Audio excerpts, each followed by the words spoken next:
Bismillahirrahmanirrahim. Assalamualaikum warahmatullahi wabarakatuh. Waalaikumsalam warahmatullahi wabarakatuh. Good afternoon, student. Good afternoon, Miss. How are you today? Good. Alright, I hope you are all doing well and ready to learn today's lesson. Before we start in the today's lesson, I'd like one of you to lead the prayer first.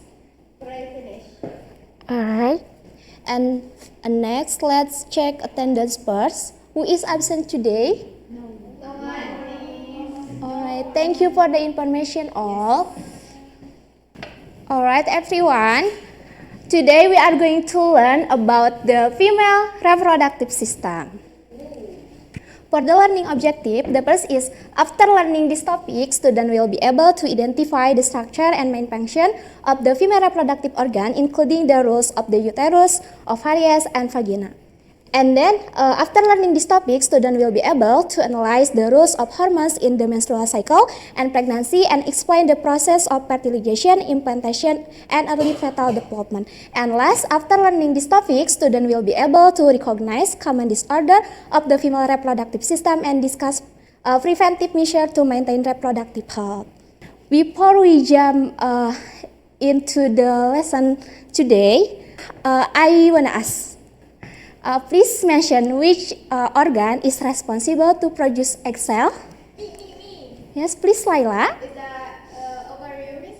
Yes, the answer is correct. Give applause for Laila. And I will show you something. Is a diagram of stage and development is female reproductive system. And please see carefully. And please answer the question. Why do you think the reproductive system change at different stage of life, and what factor that influence this change? I think Chindri can try the answer. Maybe because the more we grow, so the reproductive system also like following the growth of our body, and also the factors that maybe influence these changes. It's actually that's maybe a lot of factors. Can be what we eat or our genetics, what we eat, and also the environments that we grow. Alright, thank you, Chindri. And yes, because in the hormone is change of the focus in the growth, puberty, and aging. Maybe they have 5 factors. The first is age. The second one is genetic. The third one is nutrients. The fourth is lifestyle. And the last is health. For the main organs of the female reproductive system, they have 5 organs. The first is ovary, the second one is fallopian tube, the third is uterus, and fourth is cervix, and last is vagina. I will divide it into 2 groups. I will distribute the worksheet first. Alright, everyone, please sit in according our group, and please see in the worksheet,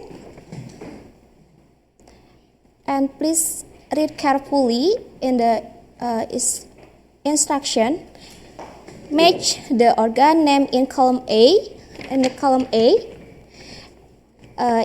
with the correct function in column B is function, and by writing the function number beside the organ name. Have already done? Yes, The hormones of the female reproductive system is involved. They are 4.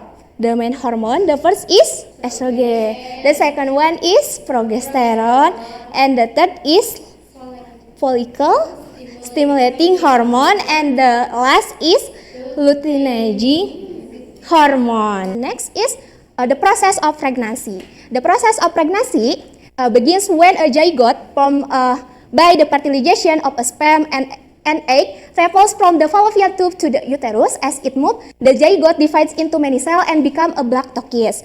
Around 6 until 7 days after fertilization, the blastoc is attached to the uterine lining in a process called implantation, marking the start of pregnancy. And after implantation, the developing cell form an embryo and begin to create the placenta, an organ that connect the embryo to the mother. The placenta provides oxygen and nutrients and removes waste through the umbilical cord, and which links the embryo to the placenta. And then during pregnancy, the hormone progesterone is produced in high levels to maintaining the thick lining of the uterus. And then this hormone is essential for keeping the embryo safely implanted and supporting. For the explain to you about the material is enough, and let's jump to the experiment. Alright. Before the start experiment, can please use the lab coat bars? It's already. Alright, I will distribute tools and materials and worksheet first. The first, please you write down is the number of group and group members. The second one is please read carefully this worksheet. Please prepare tools and materials. Please start the experiment.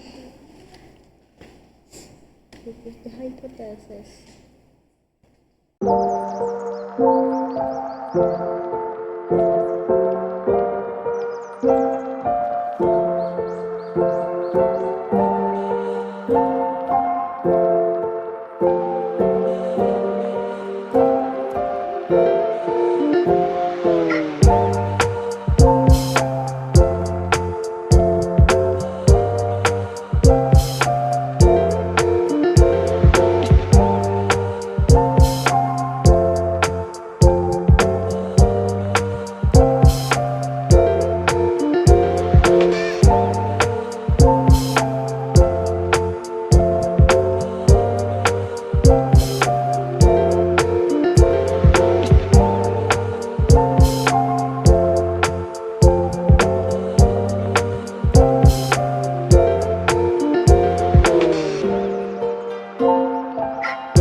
Already done?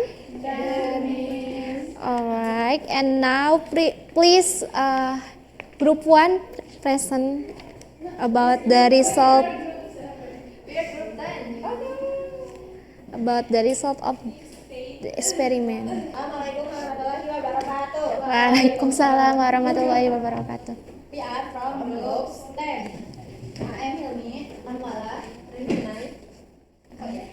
So here, our proposed hypothesis is the balloon will expand based on the fetal weight, and the independent variable is the volume of the water. The dependent variable is the expansion of the balloon, and the control variable is the material of the balloon. So after we try to expand the balloon using the water, here are our data analysis. So for the initial is our balloon circumference is 10, and 12.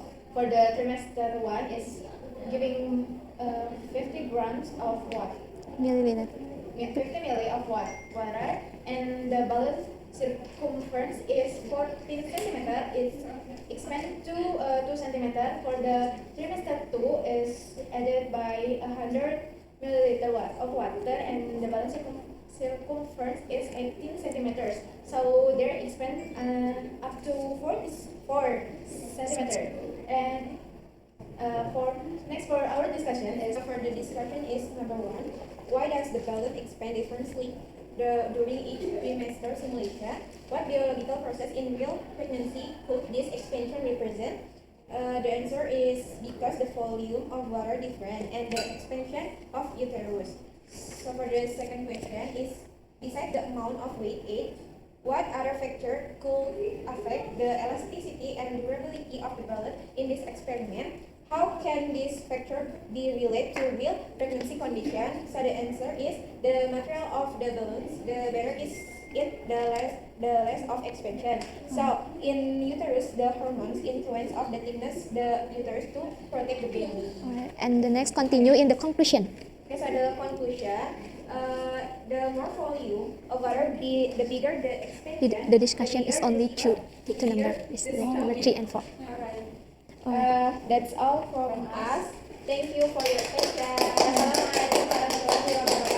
Before I will end this class, and please take a handphone and then please scan the barcode.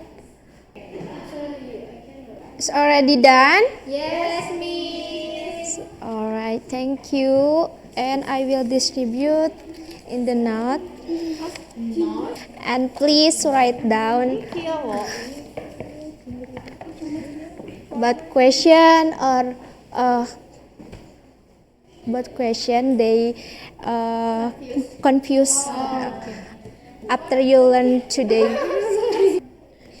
And please write down about what did you get after you learn in this topic. We have to add our name or not? Or not? No. Not. No. Thank you. Sorry, can you please say it again? And please write down about what did you get after you learn this topic. Hear me already? Yes, Miss. Contact. Thank you, Miss. Yes, thank you, Hilmi. And I choose one note and I will discuss. For the question is, what is the difference between disorder and disease in the female reproductive system? For the disorder and the is functional problem that do not improve or damage, and for example is irregulation menstruation. And for the disease is a medical condition allowing by cause virus or bacteria, and for example is cervical cancer. And you already done about the lesson today, and before we close I give you homework. Alright, and please take a picture for the homework. Already done? Alright, and now I'd like to student for the summarize after you learn in this topic. I think Chinri and Layla. Chinri first. What I'm learned from today's lesson is I know about the woman's or female reproductive system. For example, in uterus, fallopian tube, and also cervix, vagina. Yes. And also ovary at the end. And I've also known that there is a relation between the uterine expansion with the fetal development. Alright. Thank you, Chinri. Give applause for Chinri. Now is please Chinri to lead the prayer. After we learn today, let's pray according to belief. Pray begin. Pray finish. Okay, thank you for the attention, and thank you for the enthusiasm, and thank you all activeness. Wassalamualaikum warahmatullahi wabarakatuh. Waalaikumsalam warahmatullahi wabarakatuh. Thank you, Miss. Thank you. See you in the next meeting.